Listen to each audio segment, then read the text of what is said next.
Okay, what's up, everybody? Good morning. Welcome to a Thursday edition of Morning Scone, presented by Brock, the Baton Rouge Orthopedic Clinic, Parish Construction and Roofing. If you need an orthopedic, go to Brock. If you need a roof, you call Parish, parishbuilt.com. Of course, Unique Physique, uniquephysique.com, Restored Motions, restoredmotions.com. All of our sponsors are linked in the description on YouTube and tagged, and now they are tagged on Facebook. All right, y'all. Good morning. LSU basketball wins their season opener. I know it's the Thursday before LSU Bama, but LSU basketball wins the season opener against ULM 95-60. Tigers got out to a big lead early, never looked back. They led 50-27 at the half. Nice debut for some transfers. Nice mix of young and old. Robert Williams, a LSU legacy. Robert Williams started the game. Was at center. Was the I guess power forward. Either way, however you want to phrase it. Played the five, and won the opening tip for LSU in the game. Jalen Reed, Cam Carter, Jai Bailey, and Jordan Sears were your other starters. So Carter, Sears, Bailey, 3-guard lineup, all transfers. Miller, the freshman, and then Reed led LSU with 24 points yesterday. So good to see Jalen Reed back, 6'10 junior, and been a good contributor the last 2 years and a really nice start with 24 points. So Tigers get the win. Tyrell Ward left the team. In the release from LSU, said he was leaving to focus on his mental health. I had been hearing that Tyrell Ward was leaving the team for about a week now, was planning to leave the team for about a week now. And I think it was more just with all the guards that they brought in and his playing time and minutes were reduced. And I don't want to discredit or discount mental health as part of it. If in fact that is the case, I'm only just relaying that I'd heard that for about a week now, and it was not about that. It was more about playing time. When you brought in Carter, you brought in Sears, and you brought in Bailey, and all three started the opener. So good start for the Tigers. Okay, we'll say some good mornings here. Locked on LSU's live already if you want to check it out. Talked a lot about the Saban factor in Saturday night's game. I think y'all will enjoy that. And then also an Ohio State 5-star cornerback commitment out of Birmingham, Alabama. How about that? From Birmingham, committed to Ohio State, but it's visiting LSU. Official visit Saturday for LSU, Alabama. Unlikely they get a flip. His dad said he's visiting out of respect for Corey Raymond. Again, for everybody who poo-pooed hiring Corey Raymond, what I tell you about that fan echo chamber, huh? What I tell you about that? Anyway, okay, let's say some good mornings here. Jason H., good morning, Jason. I did go by Mockler yesterday. I have some of the Bud Light 100 Year of Tiger Stadium hats, and I will bring a few of them to Don Juan. So make sure you come holler at me at Don Juan. I'll be there at halftime. I'll watch first half at home, go to Don Juan for the second half, and then obviously for Whiskey Wine. But I'll bring one. Jacob, good morning. Brian Penn, good morning from Columbia. Haven't left yet. Truck Brow. I hate to hear that, man. Well, all that means is you got another day at home, man. You must have needed the R&R. Bubba Smith, good morning. Jaleel Dean. Seth, good morning. The GOAT. Richie, morning. Me and the kiddos headed to school. Keep doing a great job. Thank you, Richie. Good to see you. Y'all drive safe. Good morning to the Brumfield kiddos as well. Hey, Rocky, good morning.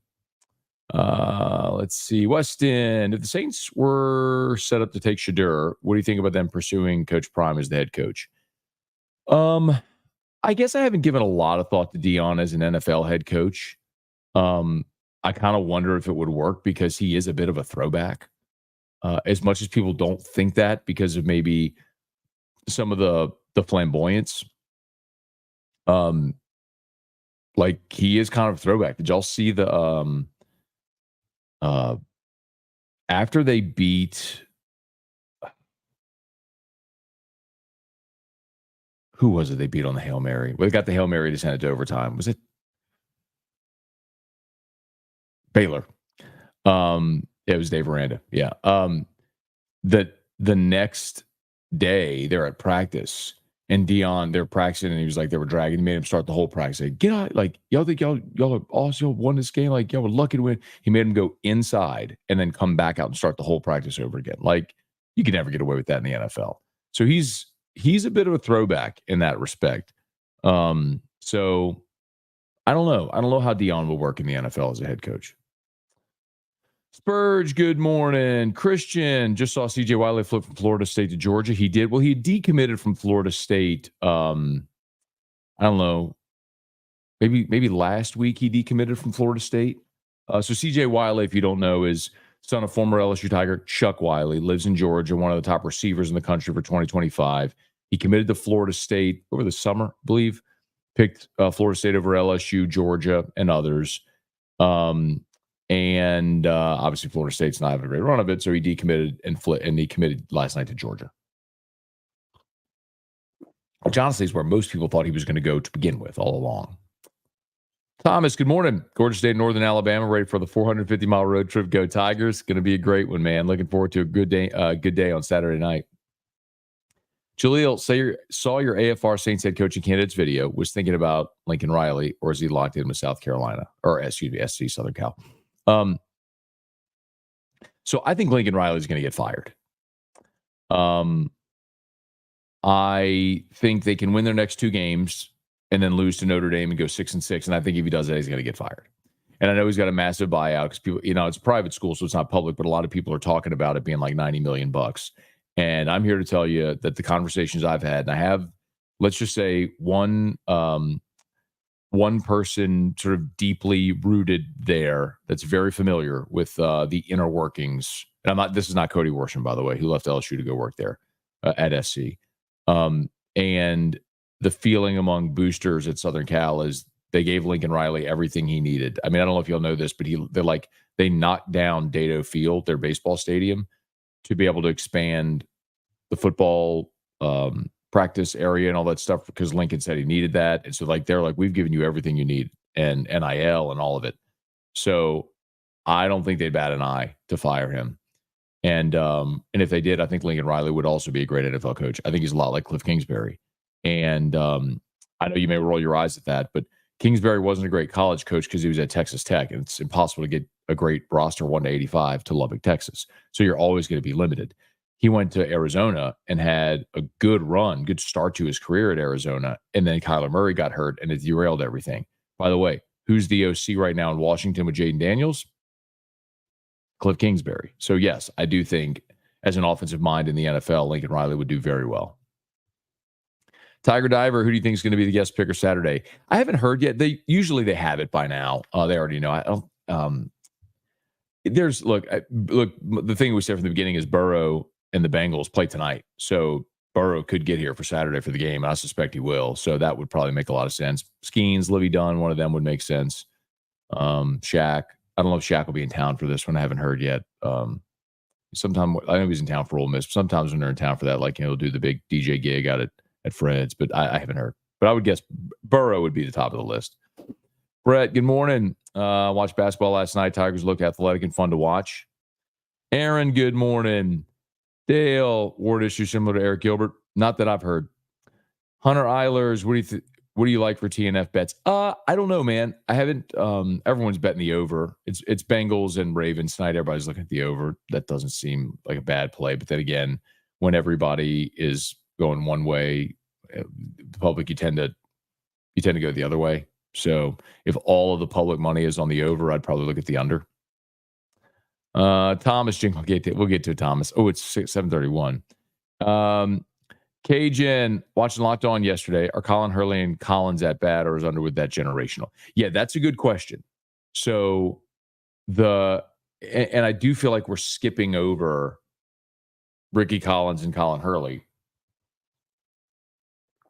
But I mean, the answer is yes on Bryce Underwood. That's what everybody says. I mean, he's a 5-star. Like he's not just a 5-star quarterback, but he's the guy that is the highest he's among the highest rated players ever to commit to LSU, along with Fournette and Stingley and those guys. So, I keep going back to what Ryan Clark told me after. So RC coached him and Harlan Berry in that 7-on-7 team down in Orlando in the spring. And the thing Ryan told me after that was he's the type of talent that you hope Nussmeier goes pro because you don't want this kid to sit. Now I would rather Nussmeier come back next year and have a fifth-year senior. But it would certainly feel like Underwood coming in would leapfrog the other two. All right. I got to go turn off Drew's backpack. All right, Thomas, here you go. Parrish Construction and Roofing. At Parrish, we've got you covered. From the top of your roof, all the way down. Parrish Construction and Roofing. Parrish built. Parrish built. Parrish built. From your hometown. ParrishBuilt.com. All right. Parrish Construction and Roofing, ParrishBuilt.com. Just got a Parrish marketing meeting this morning at 9 a.m. after I drop off Drew at school. All right, please smash the like button if you would. Subscribe to the channel, Facebook, like the page, share the post. Cody Mulkey's been on a roll. Yeah, Kim Mulkey landed another 5-star yesterday. That's the second 5-star in 72 hours. 4 commits in this class, all in the top 25 nationally. Number 1 class in the country for Kim Mulkey. Jesse Brown, JR, Curtis Givens look good at backup point guard. Good hair, too. Dustin Balello, love the depth. A lot of young talent mixed with great portal grabs. Cam and DJ. Jai Bailey, is I guess we're talking about. Armani Hayes, morning, Matt. If Nuss didn't come back, do you believe in Collins, who's learned from Sloan, Daniels, and Nuss for 2 years? He's played the same amount of time for Nuss.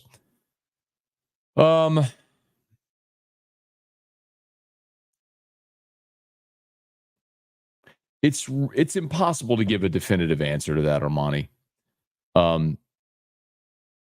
Because we there isn't enough of a sample size there.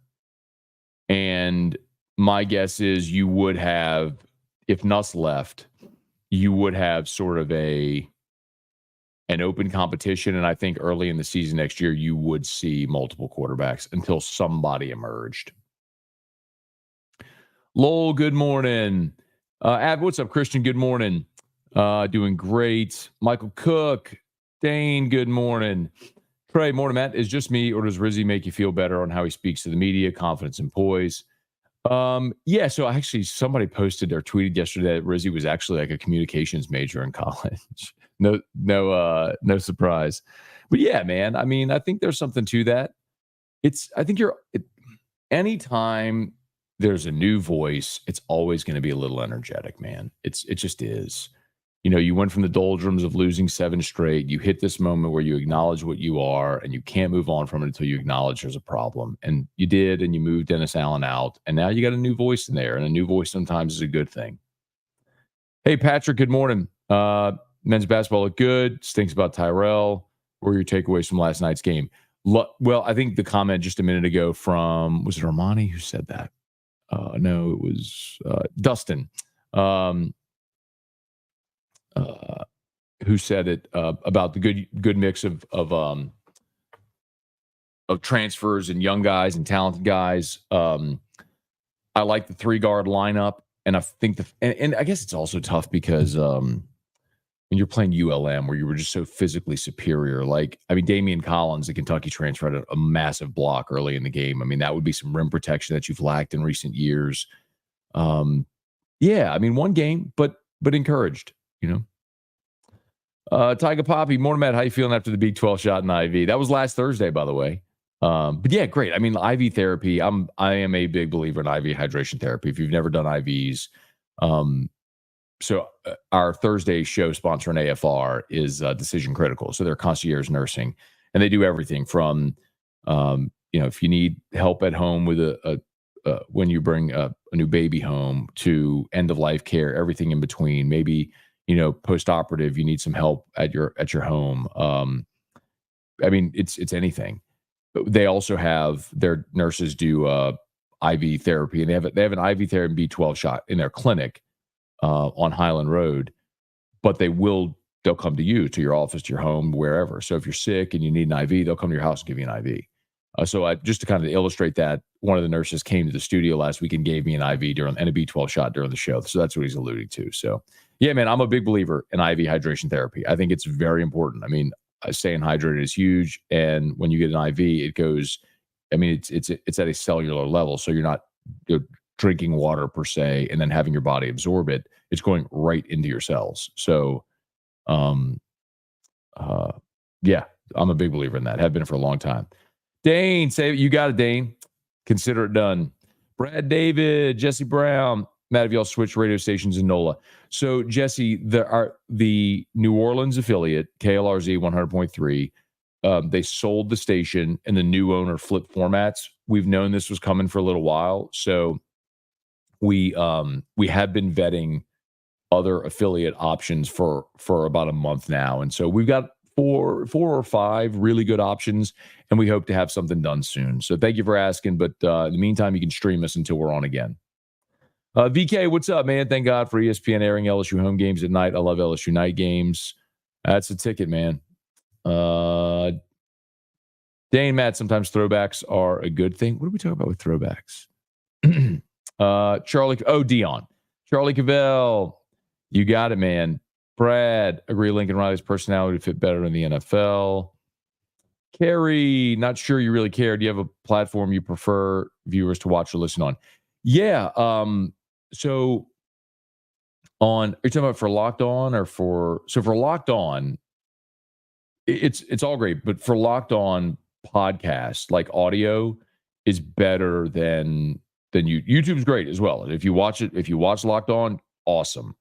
For us, like financially, our CPMs are higher on podcasts.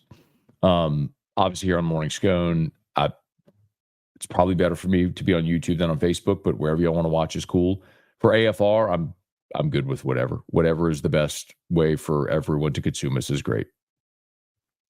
Dane, LSU dodged a bullet by Lincoln Riley going to USC. I wonder, Dane, sometimes fit matters, situation matters, circumstance, what you're inheriting. Lincoln Riley had a great run at Oklahoma. They were a perennial playoff team. I think, I think they are struggling in that transition to the Big Ten this year. Brent, good morning. Dane, T-Bop should be the guest picker. Jeff, good morning. The Pels lost last night. Man, they are just a banged up team right now. They got to get through it. Leslie, good morning from Mexico City. Sensei Savage, morning, Matt. Had to finish Locked On premiere before I hopped over. Definitely doesn't feel normal LSU Bama. I hope it ends up like 02 Florida. So I did reference that. I said the last time I remember this feeling was Florida in 02, where remember Steve Spurrier left Florida after the 01 season. 02 LSU goes down to Gainesville. And what I've said, it's like, it's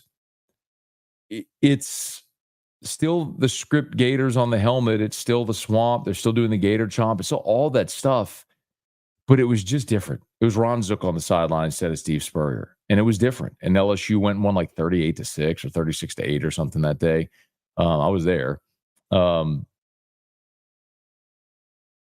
it just, I think Saturday it's going to feel the same. It's like they're still going to wear those crimson jerseys. They're still going to have the numbers on the side of the helmet. They're still going to play Yay, Alabama, and Big Al's going to be on the sideline. It's just not going to be the same. It's just not. It's going to be Kalen DeBoer in his dry fit t-shirt over there instead of Nick Saban. And that ain't the same thing.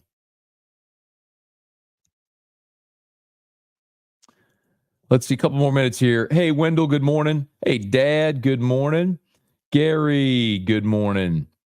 Deltona Doug, somewhat of a random question. Am I crazy to think Anderson is the best wide receiver on the team? I know Lacey is people's pick. Anderson is consistent and explosive.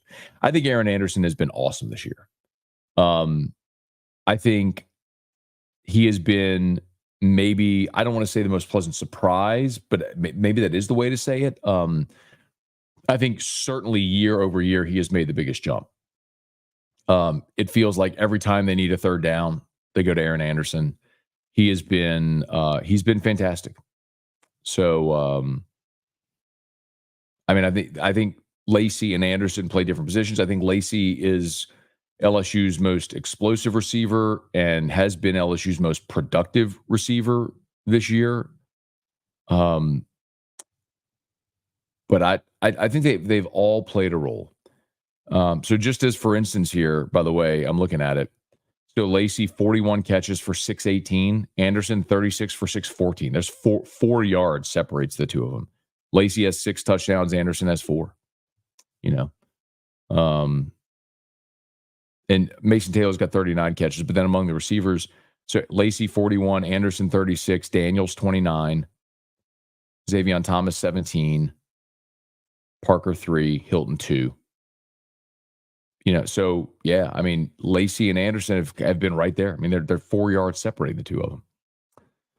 Okay, please smash the like button if you would. Subscribe to the channel, Facebook, like the page, share the post. Charlie, broadcasting my 300th bird game tonight. Congrats, Charlie, man. That's a heck of a run, man. Good luck on it, man. Hope you have a great call. Dane, love Locked On Podcast. Thank you, man. Appreciate it, Dane. Thanks to everybody who watches and listens. It's a huge.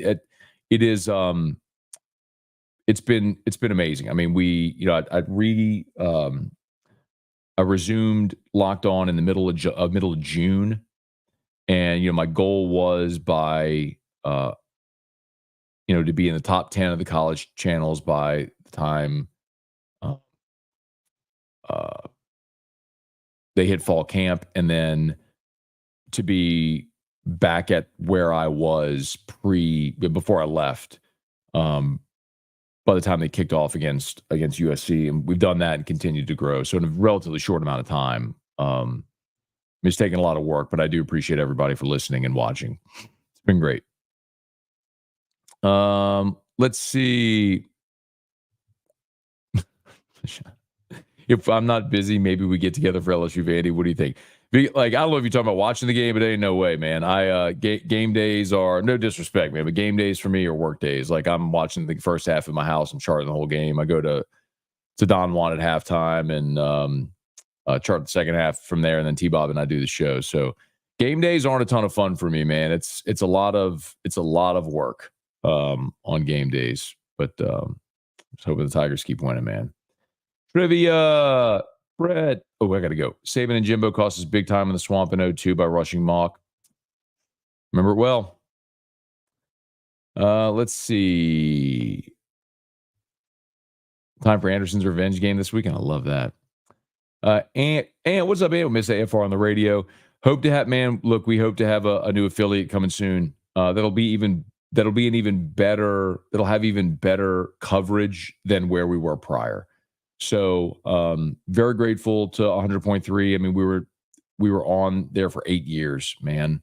They were our first affiliate. I'm always grateful to Jerry Gisclair for that opportunity and everything. But I get it too, man. Sold the station. He's getting out of radio, and the new owners flipped the format. So it's what it is. Nothing he did or we did or anybody. So we'll be on again in NOLA real soon, man. All right, last one, Nathan. What's up with Game Coin? Why are you not answering my question about why we were lied to about game time? I didn't see your question, Nathan, but nobody was lied to about anything. I don't know what your question is, but you can ask it or tell me where you asked a question. I'll happily go. I'm fired up, man. The platform launched this week. Obviously, there's had to be a lot of pivots as there's been regulatory questions and a lot of things in crypto over the last 3 years. But the easiest thing would have been, Nathan, at any point for David Mailer to pack up shop and not continue forward. And he kept plugging along, so much so that even after they kept having different developers, he went and bought a software company to finish the platform. And even though there is a fiat currency option available for people to buy the digital cards, 20% of every purchase, even if someone uses fiat currency, is going to be used to buy game coin and then burn it. So it's going to add to the liquidity pool, and it in turn will create more scarcity by burning those tokens. So, I mean, I don't know what you want. I'm fired up. It looks awesome. There's a platform there. It's going to be great. What I will push back at in a big way is you saying that you were lied to, because lie means intent to deceive. And anyone who suggests that can kick rocks to hell and back, because ain't nobody lied to.